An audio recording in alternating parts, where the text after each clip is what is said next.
Friends, please don't freak out by what I'm about to say. I want you to brace yourselves. It's entirely possible that Republicans in the House of Representatives, yes, those Republicans, and yes, that House of Representatives, are about to do something positive for Congress and the American people. But before we unpack all that, if you haven't yet, please hit that like, subscribe, and the alert bell. All right, folks, I won't beat around the bush. Without further ado, here's the situation. Certain Republicans out of New York, are introducing a privileged motion to expel the freshman Republican congressman from New York, specifically Long Island, the pathologically lying fraud, George Santos. Let's watch. At the time designated for consideration of the resolution. For what purpose does the gentleman from New York seek recognition? Mr. Speaker, pursuant to Clause 2A1 of Rule 9, I rise to give notice of my intent to raise a question of the privileges of the House. The form of the resolution is as follows: House Resolution 773, providing for the expulsion of Representative George Santos from the House of Representatives. Whereas George Anthony DeVolder Santos, known as George Santos, was elected to represent New York's 3rd Congressional District in the House of Representatives on November 8, 2022. Whereas after Election Day, it was revealed George Santos lied about a significant portion of his background, including his education and previous employment. Whereas George Santos has a long history of misrepresenting his and his family's connections to major events, including the Holocaust, September 11th terrorist attacks, and the Pulse nightclub shooting. Whereas on May 9, 2023, George Santos was indicted on 13 counts of wire fraud, money laundering, stealing public funds, and lying on federal financial disclosure forms to the House of Representatives. Whereas a federal grand jury indicted an aide to George Santos' campaign on charges of wire fraud and identity theft for defrauding potential donors by impersonating Speaker Kevin McCarthy's former chief of staff.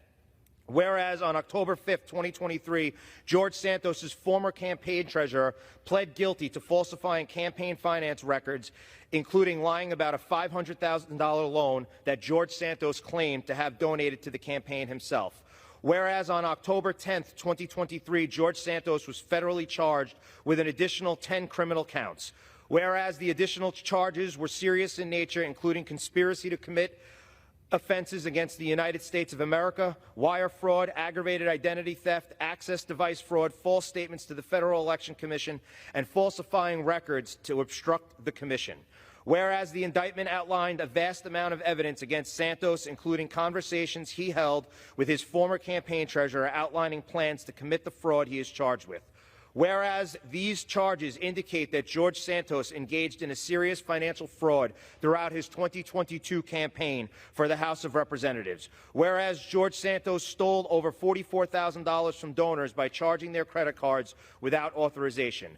Whereas George Santos directly profited from his fraudulent actions, including transferring money to his own bank account to buy luxury items and pay off debt.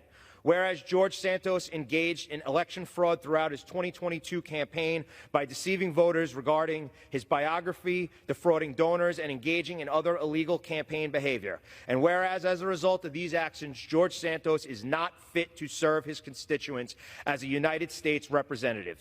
Now there it be resolved that pursuant to Article 1, Section 5, Clause 2, of the Constitution of the United States of America, Representative George Santos be and hereby is expelled from the House of Representatives. So that was New York Republican Congressman Anthony D'Esposito introducing the motion. Okay, that's not, the vote's not happening right now. That's him making the proposal for a privileged motion. And the way it works is because he's not the majority leader and he's not the minority leader, basically, it has to be scheduled within 2 days. It's at the discretion of the Speaker of the House. The new Speaker of the House, of course, being Mike Johnson. And right now, we have no idea what Mike Johnson is going to do with it. A spokesperson, this is according to Axios, a spokesperson for Speaker Mike Johnson did not say how he plans to proceed with the vote. Okay?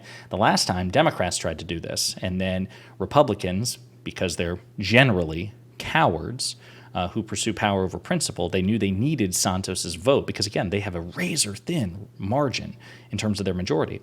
They effectively blocked the motion and referred it to the Ethics Committee, and they said they hoped the Ethics Committee would be super quick about it, but the House Ethics Committee is notoriously lethargic. It's very sluggish. So, yeah, depending on what this new Republican Speaker of the House wants to do. And of course, we probably shouldn't trust that he'll do it because he's a MAGA Republican. He's an election denier. He tried to help Donald Trump steal the election from President Biden. He believes that women should be, pro-forced birth factories to, offset losses in Medicare and Social Security and to reduce manpower shortages. He's as deranged as it gets. I wouldn't be surprised at all if he's puts his fingers in his ears and goes, no, I'm not going to listen. I don't hear you. But at least the motion has been publicly made. And this is going to be something that Democrats can absolutely and should weaponize against Republicans if they fail to rise to the moment. Now, in response to this, George Santos said, everything has an end in life, very dramatically on Twitter. Then he followed up by saying, 3 points of clarification. I've not cleared out my office. I'm not resigning. I'm entitled to due process and not a predetermined outcome as some are seeking. God bless. So yeah, apparently he intends to not resign in disgrace, but somewhat less disgrace than potentially being kicked out of Congress, I guess. I'm not sure what his calculus is. But folks, I got to say, this is good. This is good news. I mean, for whatever reason, I don't know if, again, they sincerely believe what they say. I'd like to give them the benefit of the doubt, but they're Republicans, so I'm really not inclined to do that, even though I may be tempted from time to time. But even if it's cynical political calculus, maybe they can say, hey, look, we tried to kick him out, but it just, the speaker didn't make it happen. I don't know. But the fact that this was actually put to the floor as a privilege motion, the fact that these Republicans are, at least on paper, trying to get George Santos kicked out of office, that's huge. That's good. That's excellent, okay? George Santos flipped a seat that had previously been Democrat since, time immemorial. So odds are, upon the next election anyway, I wouldn't be surprised if it goes back to a Democrat, especially because 80% of Santos's own constituents have wanted him to resign since January. Okay, so either way, I think his political career is over no matter what. But he does deserve the ignominy and disgrace that comes with an expulsion if he doesn't resign. He does not deserve to serve out the remainder of his term. But anyway, fingers crossed, we might just see the first time in God knows how long that the Republican Party actually does something positive. It's relatively small, but it's important, something positive for Congress and the American people. Let's keep an eye on this. Let me know what you think in the comments.